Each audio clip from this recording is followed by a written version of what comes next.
Okay, it should be quiet enough to hear this. Listen to this thing.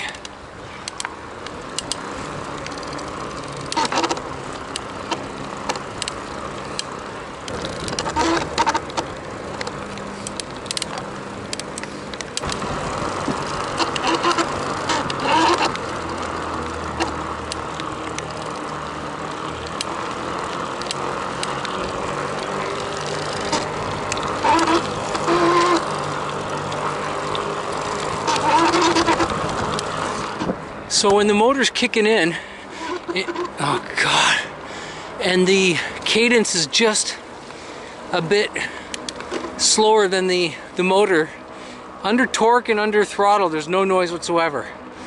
But when I let off pedaling, you can hear it spin down.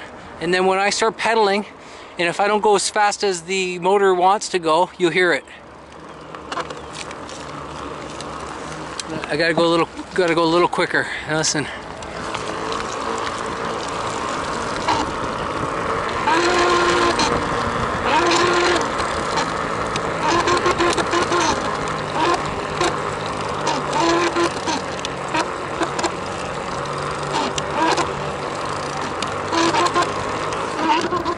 Oh God, that's driving me crazy. If anyone can tell me what that noise is and what the gearing is, or the damn programming of the configuration or the controller, this mystery